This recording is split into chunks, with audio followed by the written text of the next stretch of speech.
Hello, I'm Faye. And I'm Becki. In this podcast, we're going to be talking about maximising your potential as a leader and living your best life personally and professionally.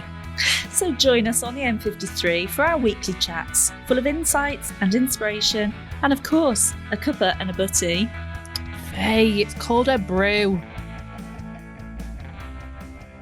Hello and welcome to another episode of the podcast. Today we are going to be talking about the fact that leadership and development efforts are a total waste of money.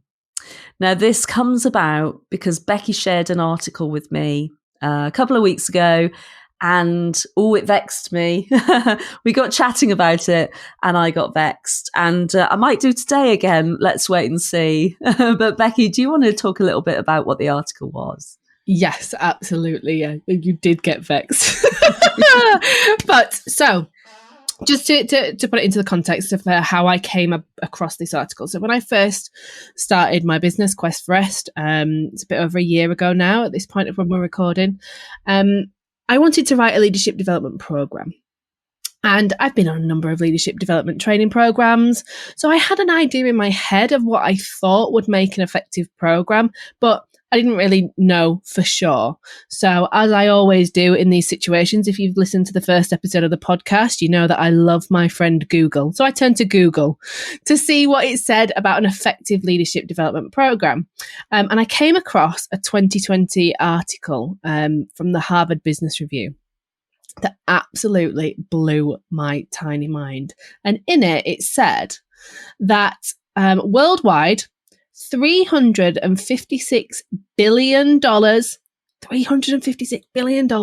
is spent by organizations on leadership development efforts. But when a survey was carried out across over 300 different companies, it found that 75% of them thought that the programs weren't very effective. 75%. I mean, obviously it's not quite as cut and dried of saying, well, 75% of 356 billion. But let's imagine that we are saying that it's 75% of that value. That is $267 billion that is wasted on leadership development efforts. And when they dug into why they thought it was ineffective, they said it was because most leadership development overlooks the specific attribute that's foundational to how leaders think, learn, and behave, their mindset. They start in the wrong place. Yeah. And so from starting in the wrong place, they don't actually go back. They don't even, it's not that they start they do start in the wrong place, Becki, put my teeth back in, Faye, but they don't even cover. Most of those leadership and development programs don't even cover the mindset. So they don't even go back to the mindset. So they don't ever go there. So, yeah, it's like, people come out with these skills. They're probably not encouraged to implement or think about what they've learned. They just get back into the job. They've got those new skills. What do they do with them? How do they implement them? And then they forget about them. And we know actually that where we take on board about 20% of our learning anyway. So that learning that we do take on board and do something with needs to be, a good 20%.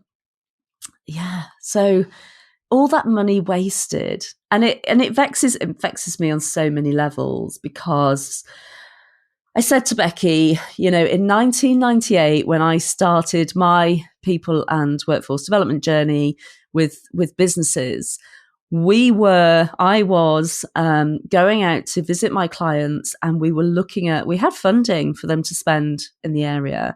I say the area, I'm talking about the geographical area, so where I live.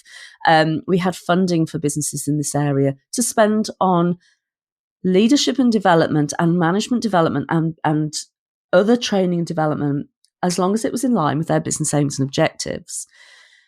And that's what we were looking at.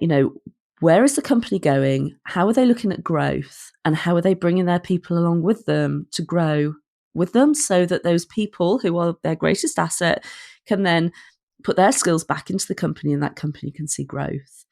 And then in when was the report, Becki? But we're in 2001, you know. Oh, 2020 it was. 2020. So 22 years later, we're still saying we're wasting money on training and development. Why? Why are we wasting all this money and time? Not forgetting, you know, leadership and development training costs money. Time that you're out of the office at that training costs money. Not doing anything about it is then a cost. You know, not implementing the development is then a cost. And then that whole feeling of, well, we did this training, but we haven't seen anything from it. That's a further cost. So you can extrapolate that however many hundreds of billions, you know, by the time not implementing it and feeling it's a waste of money. What's going on? Honestly, the mind just boggles, doesn't it? It really does. And I must admit, you know, when I read that article, yes, I was shocked. I was appalled at the amount of money that was being wasted. But at the same time, it was kind of music to my ears, to be quite honest, because that is exactly where I was starting my program. So the first thing that I cover with anyone that I work with is mindset. And so, you know, you mentioned earlier, Faye, you know, it's that they don't even go back to it. And even if they did, even if they covered it at some point, it would be great. But for me, it makes such a logical starting point. Because if you can approach then the rest of the learning with the right mindset, with the mindset that says, okay, I can learn something new.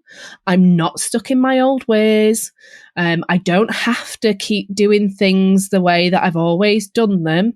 And that I am capable of learning and of growth and of taking these things that I learn on this course about better leadership and then using them in my workplace. If you can start and approach the course with that kind of attitude, you are going to come away with so much more knowledge and so much more confidence because you believe that it can happen. You believe that what you are doing is actually going to make a difference. Yeah. But I'm going to make a very general sweeping statement now and say that probably when these people go onto these development courses, they're probably going with that attitude of, oh my goodness, I'm being sent on this course. I'm really busy and this is the last thing I need. And what's this course even on? And how am I even going to, what benefit am I going to get from it? And, what a waste of time. Because I've seen that, right? I've seen that attitude and I know it can be the case, not 100%, but I know that attitude exists. We don't all go into training and development opportunities going, yay, I'm going to be trained today. And really, we don't. It's not how it is. And so where I guess where I come from with this is that I know Becky's I'm going to tell you now, she's going to talk about onions at some point. Spoiler alert. Faye, talk about stealing my thunder. No, she's going to do it. But Becky's going to talk about onions and she has a very valid onion argument. But I'm going to take it a step back from that. The organisation has a massive role in being committed from the very core of the senior team, being committed to developing and training staff so that all communication, all behaviour that people see from the senior team is about looking at how their workforce can grow and develop so that when you do get to go on a training and development course, you are coming from that organizational aspect of, yes, because I know how this is going to develop me further in my role, that you understand it, you understand why you're going on it and what you're expected to achieve as a result of it. And it's that whole, I'm going to commit to this whole development.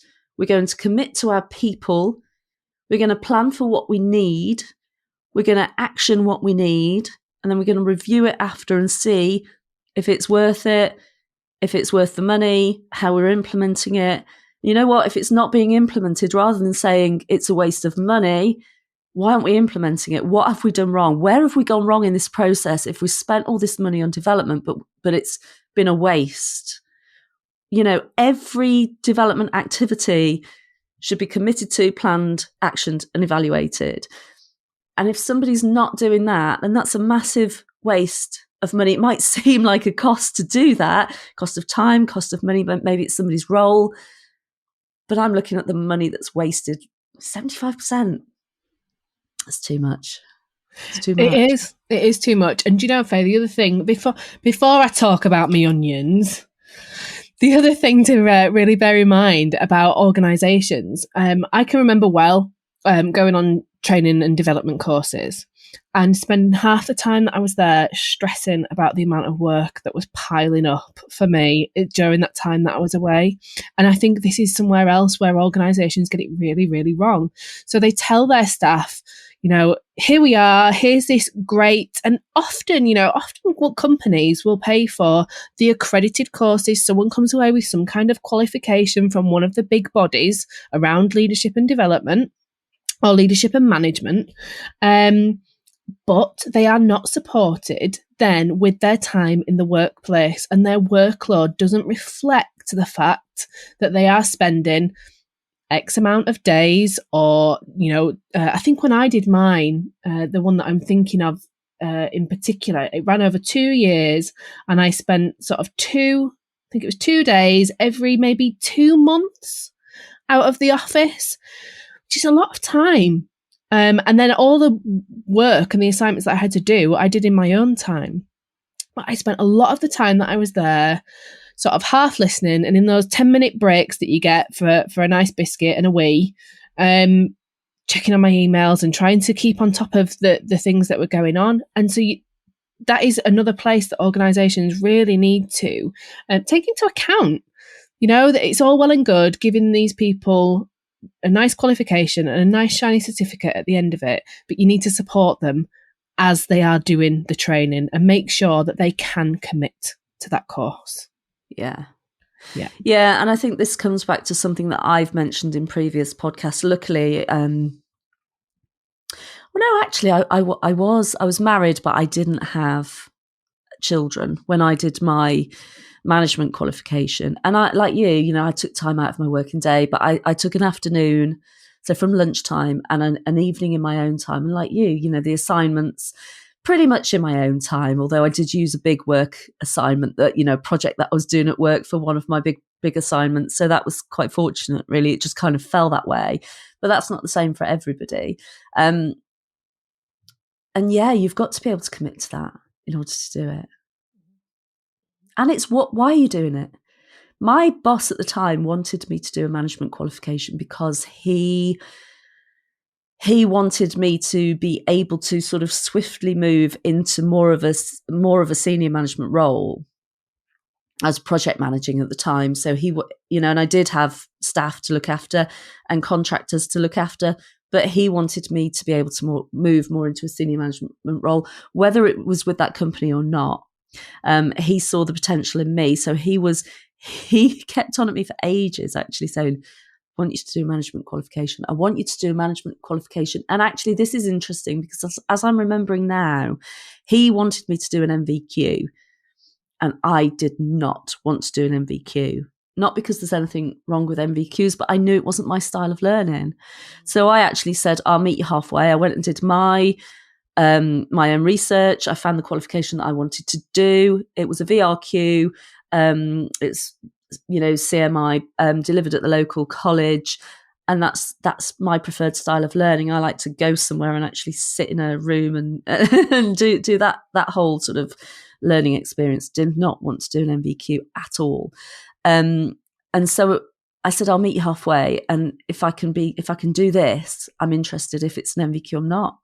And he said, no, that's fine. You can go and do it. So I was committed to it, but had he said, no, it's MVQ or nothing, how I showed up for that qualification would have been different. Yeah, absolutely. And it's great, actually. I think that conversation that you've had with your line manager, I would say is quite a rarity, because I think that most companies have a set route that they offer.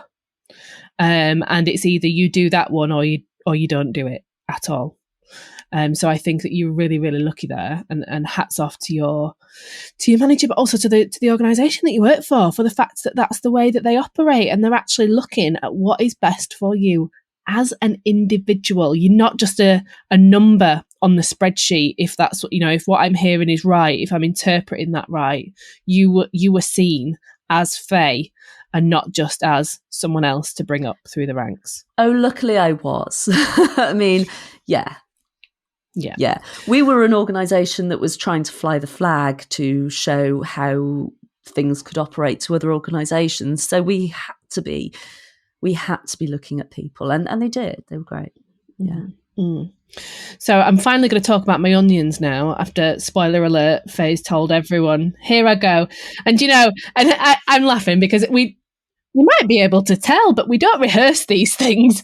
But I spend my life talking about onions, okay? And here's why. Because I feel very, very strongly that most leadership development starts with the outer layers of the onion, okay? So it starts with those visible leadership skills. But it's the wrong place to start. It is the wrong place to start. If you want to make the most effective leader that you can, then you need to cut right through that and start right in the middle. And that is their mindset. So start there and build out. So we're not peeling off layers here. We're almost adding the layers of the onion back on. Start right in the middle with that mindset and then build out from there, so that then those outer layers that you see are a real reflection of the individual who is in the middle of that. And I came across many, many people in my career. And you know what? I was one of them myself. My outer layers were very robust. I had done a lot of leadership development. I took my personal development really seriously. I took my career really seriously. And I was often told that I was seen as being very confident, as knowing what I was doing. I was even once told by a colleague that they found me intimidating because they thought that I had it all together. But on the inside, I was absolute mush. Absolute mush. I felt crap most of the time. I don't want that. I don't want that. I want that what people see on the outside is a real reflection of how the individual feels on the inside. And so if that's what we're going to end up, if we're going to end up with really effective leaders, with people who are able to inspire others, make difficult decisions, communicate really well, we've got to start with their mindset. And the organisation's got to know that. They've got to know to start with the mindset. Because actually, how many times have you sat in a performance review and somebody said, or you've heard, somebody else has come out of their performance review and they've been told that they've got to go on an assertiveness course. Yep. Well, assertiveness within the workplace, that is confidence, but it's about how you help someone to grow and blossom in their confidence so that their self-belief and their self-esteem blossoms throughout. I mean, I have just mentioned how I said to my boss, I'm not doing an MVQ, I want to do this course. Well, that's great. Becki said that's fantastic. That he listened and that the organisation were open to that. Yeah, that's great. But I'll tell you what's even greater is that I said, I'm not doing this, I'm doing that. Or I didn't say it like that. I said, I don't really want to do an MVQ. I'd prefer to do this. But it is how you put yourself across. It is how you ask, there are ways of asking. But I was confident enough to be able to say that. Now, that's because I had a great manager at the time, but it's also because I wasn't afraid to say what I think. And I'm not afraid to say what I think. And I can be quite outspoken when I want to be. And I felt really strongly about that. I didn't want to do the qualification that had been pinpointed for me to do. I felt really strongly about it. But you've got to feel safe to do that. You've got to feel that you can approach your managers and say, no, that's not for me, but back up your argument and say why. And this whole I don't know. I remember so many people coming out of performance reviews in the past saying, "Oh, we need to find an assertiveness course," and they'd go on it and they'd feel crap because they were told that they weren't assertive. So they'd go on this assertiveness course, but they wouldn't put in place the skills that they'd learned because they felt crap for going on the course in the first place. So then they didn't want to really show what they'd learn. It all goes on. It all messes with your head. So it's about coming back to the whole mindset thing. It's about organizations understanding people. Understand the people who work with you. Find out about them. Who are they? And in this world we're in now where we're virtual, I'm speaking to so many people who, haven't had conversations, like development conversations with their managers because they haven't seen them. They haven't been in the office, fine. But, we've got Zoom and that's amazing. And if you can't use Zoom, we've got phones and they still work and they work both ways. And we can still have conversations with people, even though we're not seeing people face to face. And, I've spoken to people who've started new roles and have not even had any feedback. And that is terrible for the person who's not having feedback, but it's also terrible for the organisation because they don't know who's working for them. They don't even know what those people, they've only got them from an interview perspective. And who are those people? What are they bringing to the organisation? And where do we need to go from here with that person? Why have we employed them? And what are we going to do to develop their skills so that we can really get the most out of them to meet our aims and objectives? Yeah, you're totally right. And I think that actually that starts to lean on a subject that could be a whole other podcast episode in itself around organisations creating psychological safety. So where their employees, can have those conversations where they are feeling valued. But yeah, like I say, that is like a whole other minefield, right? That is a whole subject in and of itself. But you're absolutely right. That has to be taken into account. And if organisations are going to send people on these courses, where they are told about, innovation and trying to look at things differently, or, implementing new leadership styles, you've also got to be prepared that they're going to come back and try and do that. So don't send them on a course and then squash what it is that they're learning on that course and not allow them to implement that as they go. And I think, as we start to wrap up here, obviously, we are not saying really that we think that leadership development efforts are a complete waste of money. What we are saying is think really carefully about where you are spending your money. And we're talking at organisations here, but also if you're an individual who is looking at developing yourself, it's so tempting. It is so tempting to go after the certificate. And I did a lot of market research around this, and I found that a lot of people do want that certificate. We live in a society where qualifications are really highly valued, and I do understand that. But all I would say is, think outside the box as well and look at other alternatives that are going to give you the results that you're actually looking for and not just the certificate at the end of it. It may be that you do both. I don't know. It's your money. Spend it as you please. But make sure that the training that you are selecting is aligned with your organisational aims and objectives. As Faye said, that work that she was doing back in 1998, that all this time later, this is still a problem. So think about it carefully. What is it you actually want your people to achieve, and select training that is really, truly going to work for them as an individual and is going to work for you as an organisation. Yeah, absolutely. And if you're not getting that at work, then look to see what you can do for yourself. Because if you feel that there's an area that you're not happy with, if confidence or your self-esteem, if you have comparisonitis like Becki and I've been talking about in episode 4, there are lots of things, there are lots of stories that we can tell ourselves, and if those stories are not doing you any good, then maybe that's something you want to look into yourself, and you can do that. Absolutely. Be proactive. Yeah. Yes. Fabulous. Thank you, Becki. I think we got to the bottom of leadership and development efforts being a total waste of money. We did indeed. Thank you very much for joining us. Thank you.